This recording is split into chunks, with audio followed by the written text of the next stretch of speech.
Who was Alfred the Great? Alfred the Great was an English king who lived from 849 to 899 AD. He played an important role very early in the history of England. Alfred was king of the West Saxons. He became king after the death of his brother, Ethelred. After he became king, Alfred faced many invasions from the Danish Vikings. He defended his own lands, known as Wessex, from the repeated invasions. He did so in cooperation with many of the other English lands. However, soon Wessex became the last section of England resisting the Danish forces. Alfred, however, began using the Vikings' tactics against them, and soon took their main fortresses. He expanded his empire by making a deal with the Danes to confine them to a region known as Danelaw, assuming control of all other English lands. He then established many small fortresses across the countryside, strengthening his lands. Alfred the Great became a powerful and beloved king to his people, who died at the age of 50 in 899 AD. Alfred the Great has done many things to make modern-day England what it is. For one thing, he established a network of fortresses that spanned his territory of Wessex, providing strongholds against the threat of Danish invaders. When he had realized that his own tactics in warfare had become ineffective, he began modifying his tactics to use the Danish method against the Danish themselves, and using this method, won important battles in protecting Wessex, such as the capture of Chippenham, which the Danish had held. These resulted in a more peaceful and stronger region, which became the main power for the Saxons, which over the next centuries would develop into medieval England. In turn, this became the modern-day nation of England.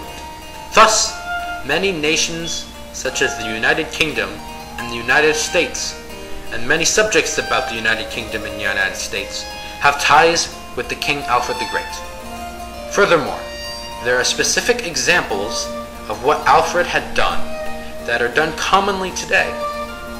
Alfred the Great promoted education and had several Latin texts translated into anglo-saxon, which he had participated in translating himself and had worked on, which he then distributed to bishops.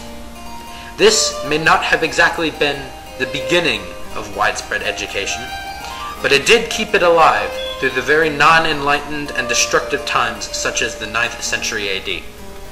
Also, King Alfred is credited as, but not necessarily proven to be, the creator of trial by jury. But in any case, he did use the technique quite often. Trial by jury is, of course, one of the most important characteristics of our modern-day legal system. Without Alfred's endorsement, we may have a completely different and possibly more biased process.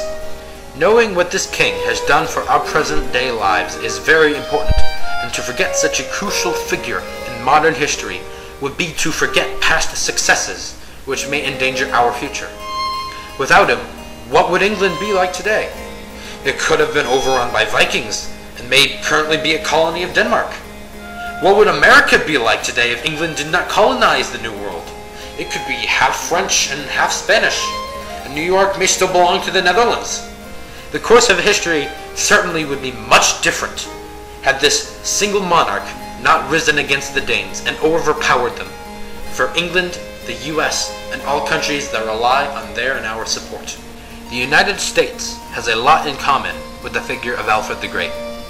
In ways, there are similarities between them: the desire for higher education, the want for freedom and independence against an outside rule, and other such things. Alfred the Great can be seen as a figure of freedom, preservation of ideals, and fairness, and I can relate, as these are ideals that I support. Alfred the Great, in short, is an important figure in history, not only to England but of all English-influenced locations, and must be remembered for what he has contributed to the world.